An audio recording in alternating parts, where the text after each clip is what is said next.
Hi అండి, నేను మీ Sajida. Welcome to Sajida's kitchen. ఇవాళ మన రెసిపీ వచ్చేసి కొండంత బలాన్ని ఇచ్చే ఆరోగ్యకరమైన రాగి రొట్టె. రాగి రొట్టె ఏంది ఇలా ఉంది అనుకుంటున్నారా?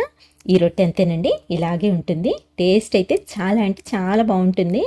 పిల్లలకు ఒక్క 2 వారాల పాటు డైలీ ఈ రాగి రొట్టెని చేసి పెట్టారంటే ఎంతో బలం వస్తుందన్నమాట. పుల్లలాగా ఉన్నవారు కూడా పుష్టిగా తయారవుతారండి.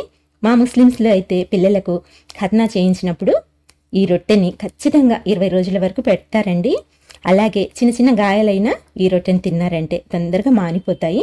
చాలా అంటే చాలా హెల్దీ అండి. తప్పకుండా ట్రై చేసి చూడండి. మరి ఇప్పుడైతే ఎలా తయారు చేసుకోవాలో చూసేద్దాం. ఫస్ట్ ఒక మిక్సింగ్ బౌల్ తీసుకొని ఇందులోకి 1.5 కప్పు వరకు రాగి పిండిని తీసుకోండి. నెక్స్ట్ ఇందులోకి 1 టేబుల్ స్పూన్ వరకు నెయ్యిని యాడ్ చేసుకోండి. నెయ్యి వేసుకున్న తర్వాత ఈ పిండిలో నెయ్యి బాగా కలిసేలా కలుపుకోవాలి.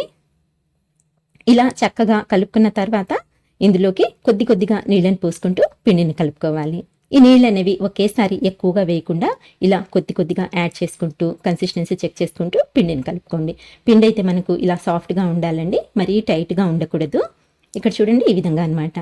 ఇలా కలుపుకున్న తర్వాత ఇప్పుడు ఇందులో 2 భాగాలుగా చేసుకుందాము. ఇలా సగం పిండిని తీసుకొని ఫస్ట్ ఉండలాగా చేసుకొని పక్కన పెట్టేసుకోండి. ఇప్పుడు మిగతా సగం పిండిని కూడా ఉండలాగా ప్రిపేర్ చేసుకోండి. ఇలా ప్రిపేర్ చేసుకున్న తర్వాత వీటిని రెడీగా పక్కన ఉంచుకొని ఒక బటర్ పేపర్ని అయితే తీసుకోండి. ఇలా బటర్ పేపర్ పైకి ఈ పిండి ముద్దని తీసుకున్న తర్వాత చపాతీలాగా ఒత్తుకోవాలండి. చేతితోనే ఈజీగా స్ప్రెడ్ అయిపోతాయి. మరీ పల్చగా కాకుండా అలానే మరీ మందంగా కాకుండా ఈ మాత్రం మందం పెట్టుకుంటే సరిపోతుందనమాట.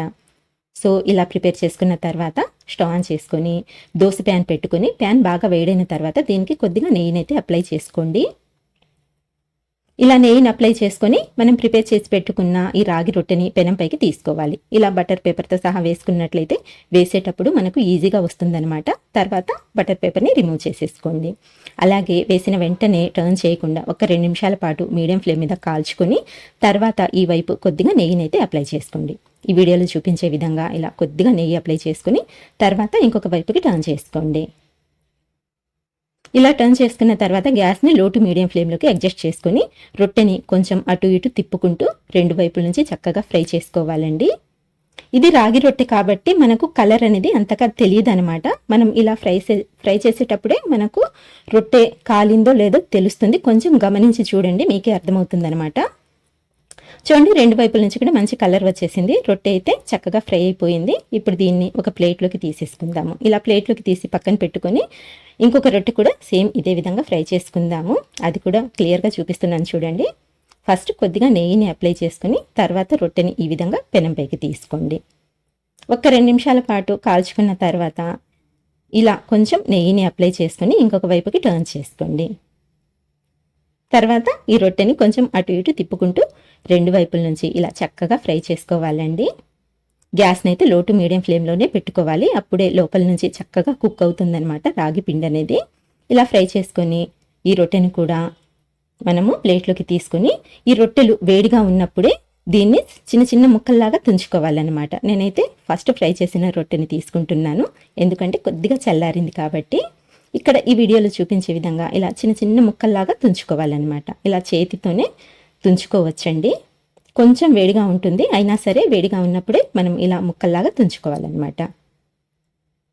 చూడండి, మొత్తం అంతా చిన్న చిన్న ముక్కల్లాగా తుంచుకున్న తర్వాత ఇందులోకి ఏ కప్పుతో అయితే మనం రాగి పిండి తీసుకున్నామో సేమ్ అదే కప్పుతో 1 కప్పు వరకు తురిమిన బెల్లం వేసుకోవాలి.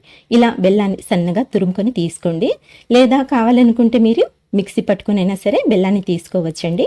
1 కప్పు వరకు వేసుకున్నట్లయితే స్వీట్నెస్ అనేది కరెక్ట్గా సరిపోతుంది. నెక్స్ట్ ఇందులోకి 1/2 కప్పు వరకు నెయ్యి వేసుకోవాలి.